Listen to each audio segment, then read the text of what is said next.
नमस्कार, मैं सुनील पांडे आज एक बार फिर आपके सामने मुखातिब हूं एक नए मुद्दे के साथ। आज मेरा मुद्दा है बिहार नगर निकाय चुनाव के फेज 2 का चुनाव के लिए वोटिंग शुरू है। पटना सहित बिहार के 17 नगर निकाय चुनावों के लिए, नगर निकाय के प्रतिनिधियों के लिए, मेयर के लिए, पार्षद के लिए, डिप्टी मेयर के लिए जनता सीधे तौर पर मतदान करेगी।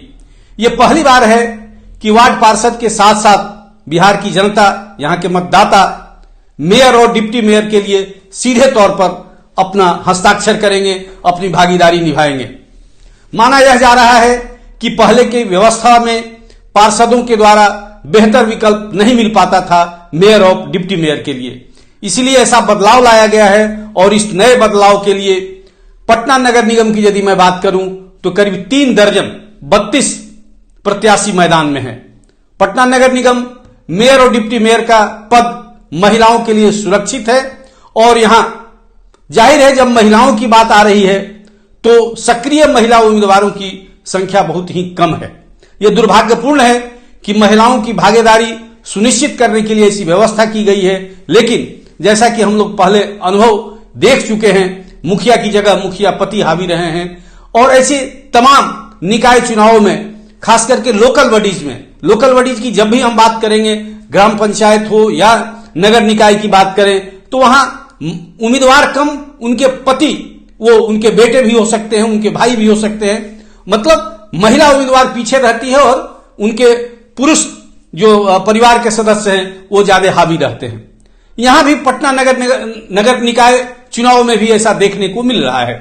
32 उम्मीदवारों में यदि हम बात करें तो 1-2 महिला निजी तौर पर सक्रिय हैं या वो शिक्षित हैं, सक्रिय हैं, हमेशा से सोशल वर्क्स में दिखाई देती हैं, लेकिन यहां वोट की राजनीति है, शायद वो पिछड़ जाएं, लेकिन ऐसा मेरा मानना है कि ये महिलाओं का प्रतिनिधि सच्चे तौर पर प्रतिनिधित्व कर सकती थी, लेकिन क्या होता है तो वोटिंग के बाद ही पता चल पाएगा। जहां तक सक्रिय महिला प्रत्याशियों की बात है तो महजमी सीता साहू, माला सिन्हा और विनीता बिट्टू सिंह का नाम लोग ले रहे हैं।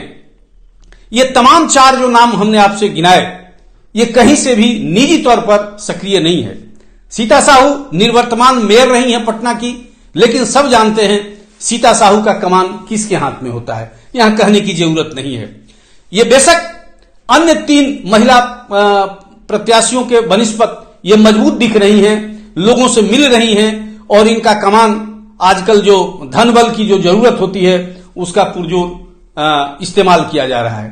दूसरा जो सबसे ताकतवर उम्मीदवार, महिला उम्मीदवार महजवी की मैं बात कर रहा हूं, ये कभी पटना के मेयर रह चुके अफजल इमाम की पत्नी हैं, लेकिन इनका दुर्भाग्य यह है कि चुनाव प्रचार में ये कम देखी गई हैं।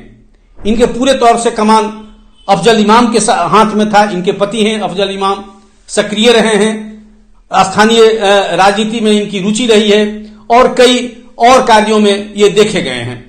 और वो दूसरी जो माला सिन्हा है और विनीता बिट्टू सिंह, ये दमखम के साथ मैदान में हैं। अब ये तो अलग बात है कि वोट कौन ले जाएगा, लेकिन यदि धर्म के आधार पर वोटिंग यदि हुआ, मैं ऐसा नहीं मानता हूं, लेकिन जो चर्चा है ये आप तक पहुंचाना मेरा कर्तव्य है। जो धर्म के आधार पर यदि वोटिंग हुआ तो शायद महजवी मैदान बाहर ले जाएं और अफजल इमाम एक पीछे सीन के पीछे मेयर की भूमिका में एक बार फिर दिख सकते हैं। रही बात निजी तौर पर, तो निजी तौर पर 2 महिला प्रत्याशी बेशक मजबूत स्थिति में है, मैं उनकी चर्चा करना चाहूंगा।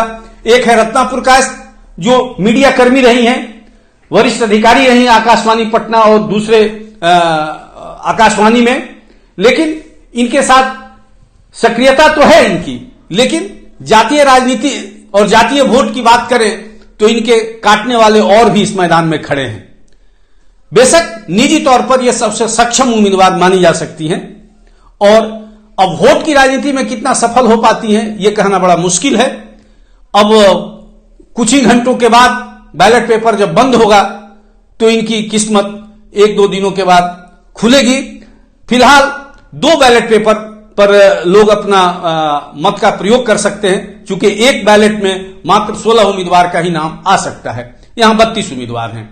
इस तरह से आज पूरे पटना में और बाहर भी प्रशासन चुस्त दुरुस्त है और लोग निर्भीक होकर अपने मतदान का प्रयोग कर रहे हैं।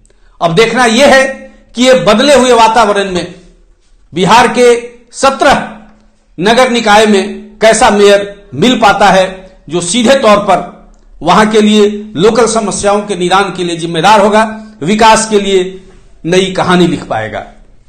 धन्यवाद।